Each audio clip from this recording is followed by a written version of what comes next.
New Jersey is the colony everyone forgets, and the colony that, without which, the United States Senate would not exist. In the summer of 1787, the Constitutional Convention in Philadelphia was deadlocked. James Madison's Virginia Plan proposed that representation in the new Congress be based on population, which meant Virginia, Pennsylvania, and Massachusetts would dominate every legislative decision. New Jersey, small, squeezed between New York and Pennsylvania, taxed by both neighbors, divided between Quakers and Puritans, said no. William Paterson of New Jersey presented a counter-proposal: equal representation for every state regardless of size. The convention was paralyzed for weeks. The compromise that broke the deadlock created the United States Senate. Every state, 2 senators, no exceptions. New Jersey made that happen. You've been using New Jersey's constitutional legacy every single day, and you probably didn't know it came from there. Here's the scope of what New Jersey contributed beyond its own story. The Great Compromise of 1787, also called the Connecticut Compromise, resolved the deadlock between the Virginia Plan and the New Jersey Plan by creating a bicameral Congress. The House of Representatives, where representation is proportional to population, and the Senate, where every state gets exactly 2 votes, regardless of size. Without the New Jersey Plan forcing that compromise, the Constitution likely fails, the small states walk out, the convention collapses, and the United States as we know it does not exist. New Jersey also gave the nation its first written state constitution, to explicitly grant voting rights to women in 1776, and then took those rights away in 1807, in one of the most documented reversals of democratic rights in American history. New Jersey is the most constitutionally complicated colony in the series. Today, we cover the full founding story of New Jersey, from its initial Dutch and Swedish settlement to the English takeover and the division into East and West Jersey, to the competing Puritan and Quaker communities that made the colony ungovernable for decades, to the reunification as a royal colony in 1702, to New Jersey's Revolutionary War experience, which was the most physically devastating of any colony, with more battles fought on its soil than any other, to William Paterson and the New Jersey Plan at the Constitutional Convention, to the first state constitution to grant women the vote in 1776, and finally, to why New Jersey's constitutional legacy, equal representation in the Senate, is the most quietly consequential founding contribution in the entire series. By the end of this episode, you will never forget New Jersey again. Back to the beginning.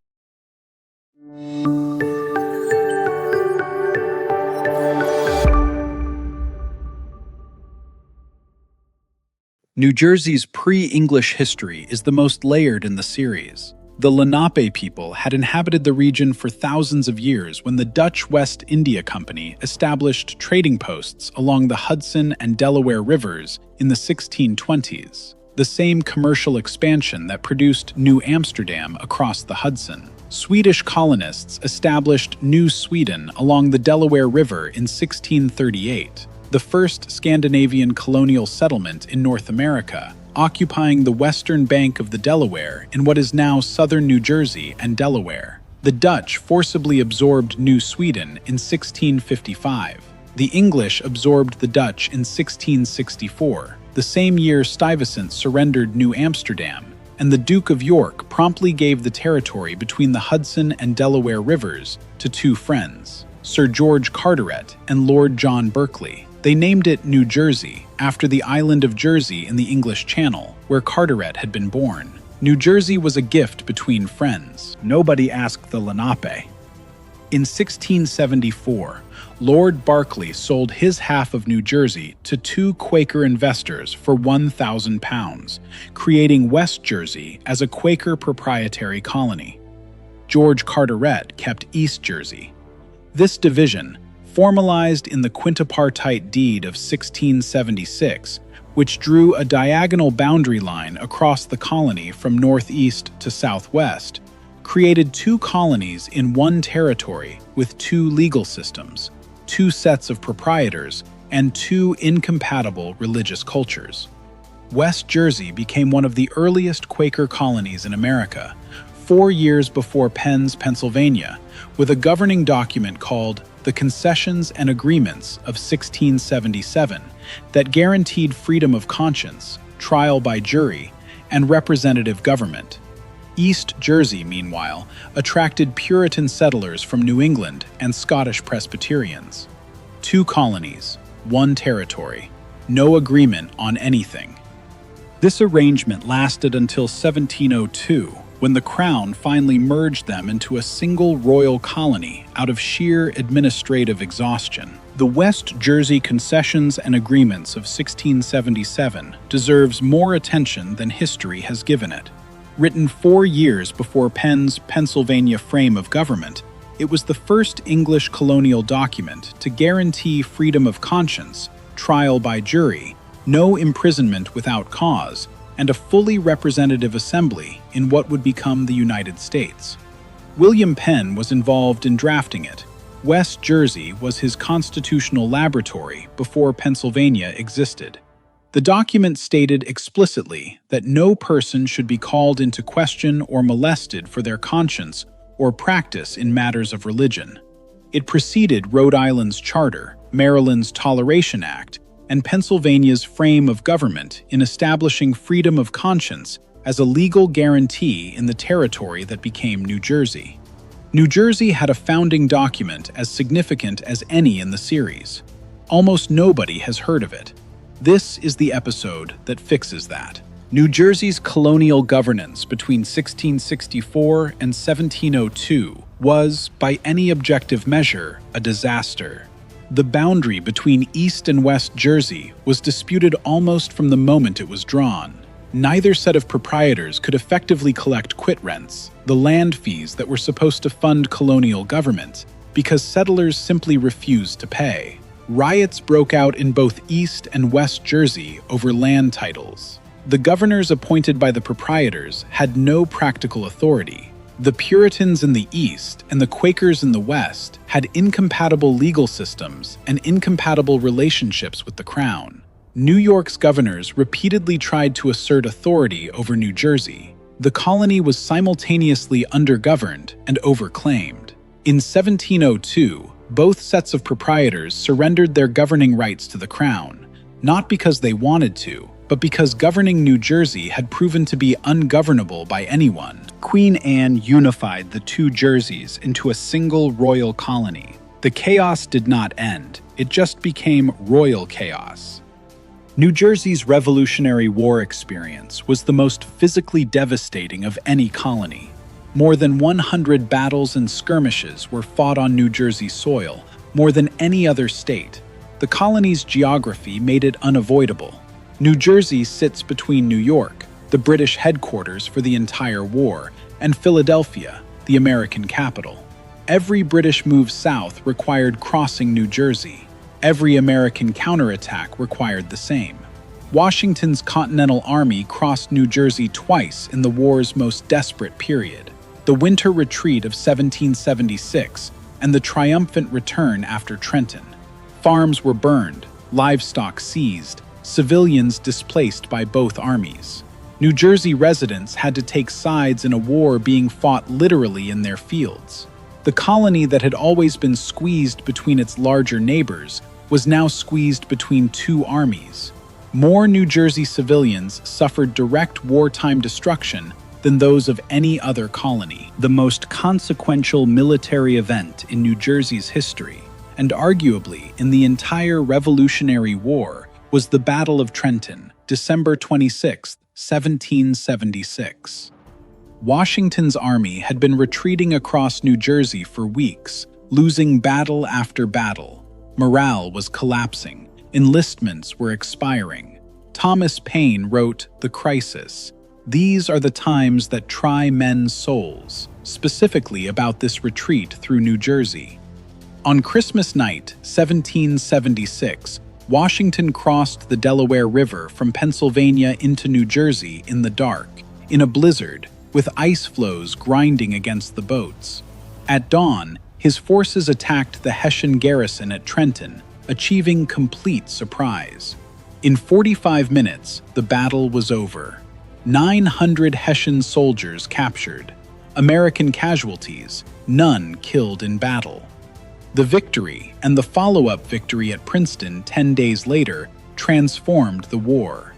New Jersey's frozen fields were where the Revolution decided it was going to survive. New Jersey's state constitution of 1776 contains one of the most extraordinary and most erased provisions in American constitutional history. The franchise was extended to all inhabitants of this colony of full age who are worth 50 pounds. All inhabitants, not all men, not all white men, all inhabitants. Women who met the property qualification voted in New Jersey from 1776 to 1807, 31 years. The evidence is clear. Women voted in New Jersey elections during this period. Their ballots were accepted, and contemporary accounts confirm this was understood to be legal. In 1807, the New Jersey legislature amended the Constitution to restrict voting to white male taxpayers, explicitly removing women and black men from the franchise. The official reason given was that women were susceptible to undue influence. The actual reason was that women had been voting in ways that certain political factions didn't like. New Jersey gave women the vote in 1776 and took it back in 1807. The United States didn't restore it nationally until 1920.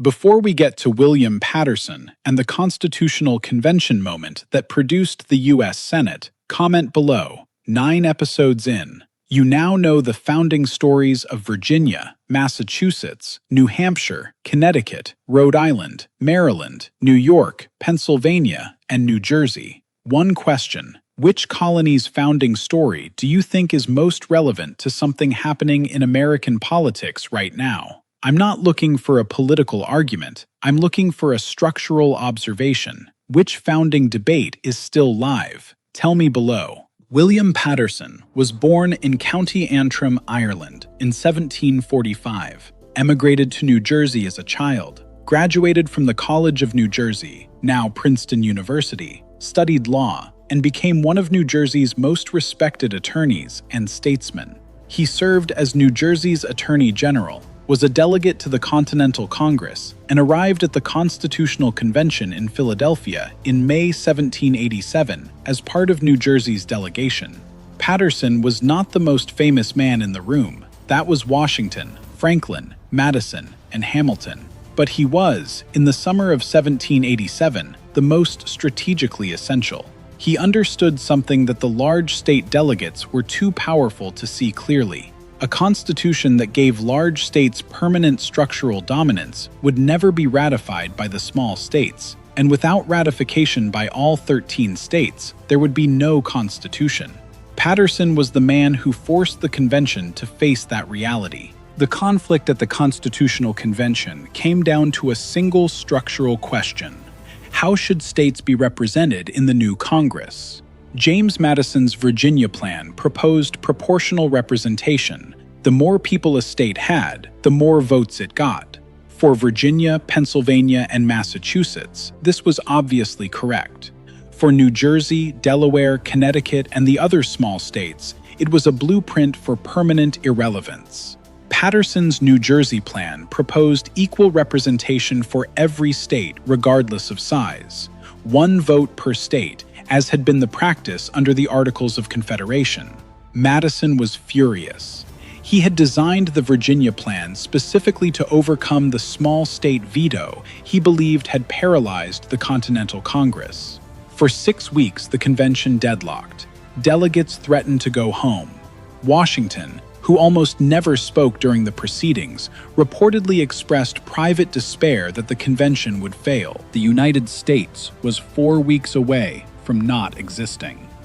Let me give you the Great Compromise in the clearest possible terms, because it is the most consequential constitutional deal in American history.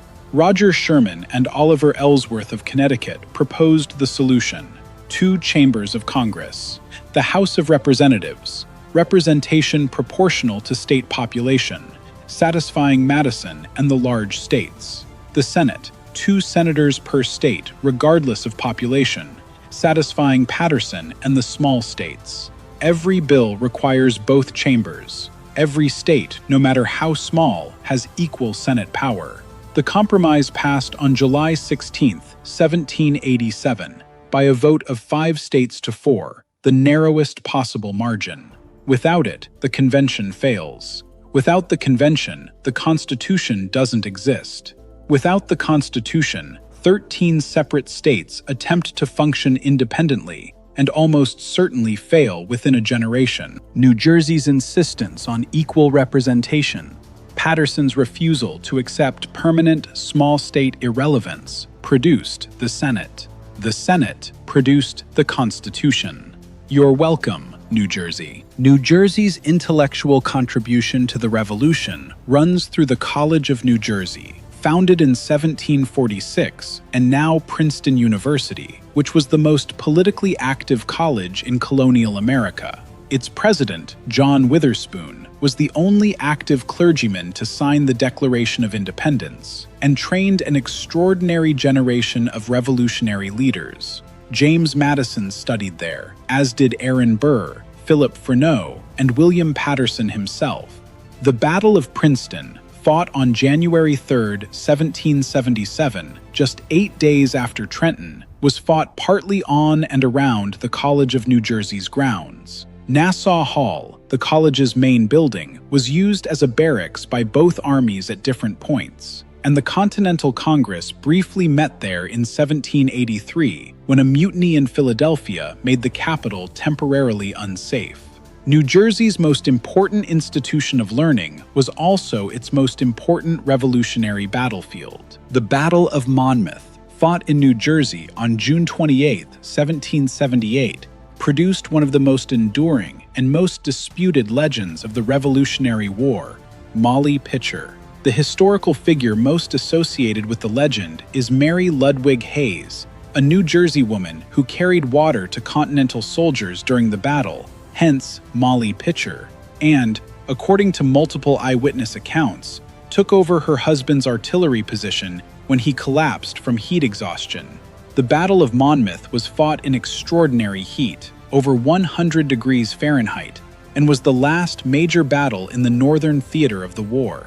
Whether every detail of the Molly Pitcher legend is precisely accurate is a matter of historical debate. What is not in debate? Women were present on Revolutionary War battlefields in New Jersey. They contributed to the war effort directly, and the state that gave women the legal right to vote in 1776 also produced the most famous female combatant legend of the Revolution. William Paterson's story after the Constitutional Convention is worth knowing.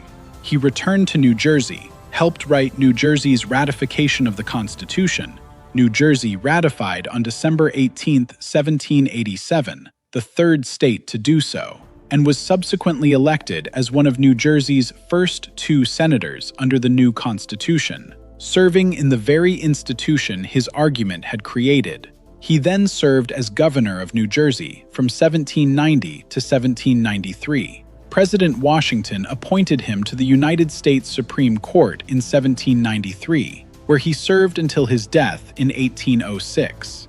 Paterson City in New Jersey, now just Paterson, was named for him during his governorship and became the first planned industrial city in the United States, designed by Alexander Hamilton as the site of the Society for Establishing Useful Manufactures in 1791. The man who gave America the Senate also gave it the first industrial city. New Jersey is full of surprises. New Jersey's firsts, and I need you to understand that none of these are what you expected. First written state constitution to grant women the right to vote, New Jersey, 1776.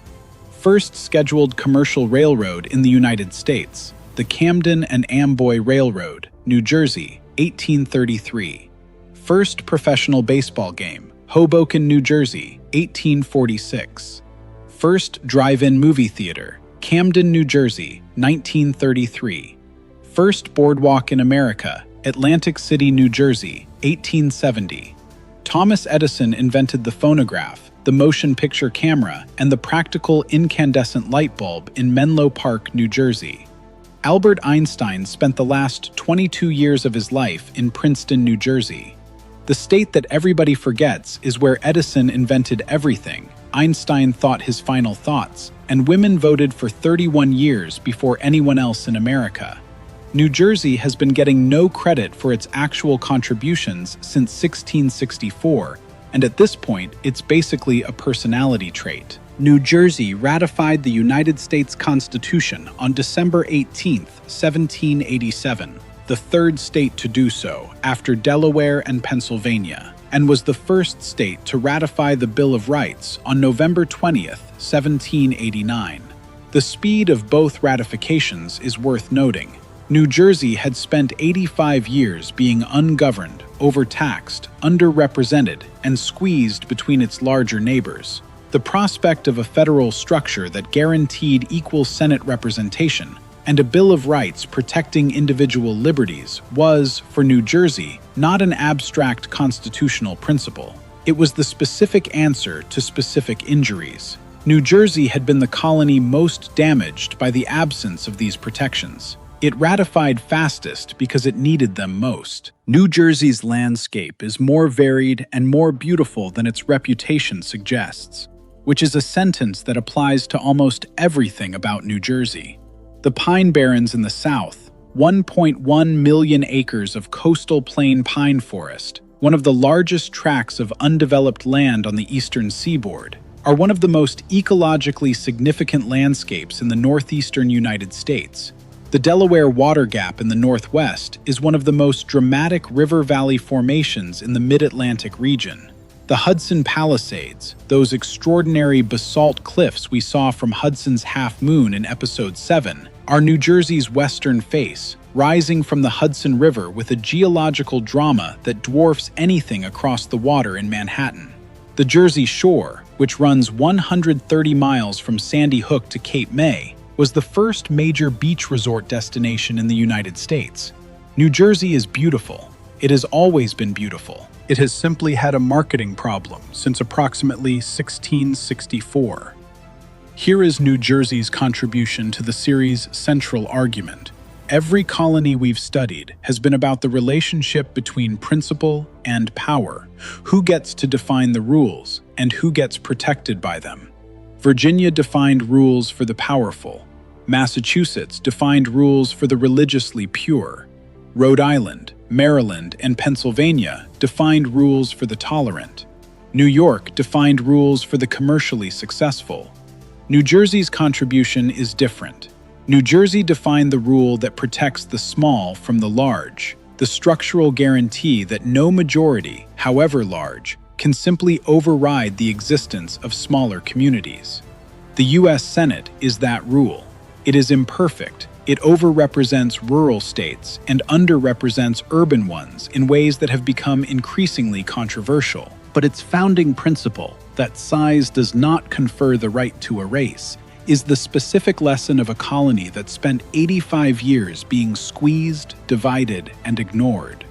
New Jersey knew what it felt like to be small. It made sure the Constitution remembered. William Paterson died in 1806 while traveling to Ballston Spa, New York for medical treatment.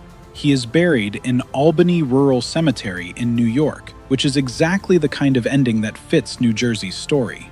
Even its greatest founding figure ended up being buried in a neighboring state. But the Senate chamber in the United States Capitol, the room where 100 senators, 2 from every state, have met to govern the nation for more than 230 years, is Paterson's permanent monument. Every time a senator from Wyoming casts a vote that carries the same weight as a senator from California, that is the New Jersey Plan operating exactly as intended. The colony everyone forgets made the most durable constitutional contribution in the series. It just never got the credit. New Jersey has been doing essential work without recognition since 1664. The Senate, the first women voters, Edison's laboratory, Einstein's last 22 years, the first planned industrial city, the most battles fought on any colonial soil, the most durable constitutional compromise in American history. New Jersey is the colony that holds the Constitution together and gets thanked for none of it. That is, at this point, the most New Jersey thing imaginable. That's New Jersey, episode 9 of 13. We are now in the final stretch of the series, and the remaining colonies bring the stories that close every argument we've been building. Next up is Delaware, the smallest colony, the first state to ratify the Constitution, and the most overlooked founding story in American history. Delaware was originally part of Pennsylvania's territory, had its own distinct Swedish and Dutch colonial roots, going back to New Sweden in 1638, and on December 7, 1787, became the first state in the United States of America. One vote, one day, first. That's episode 10. Subscribe, hit the bell, and I'll see you there.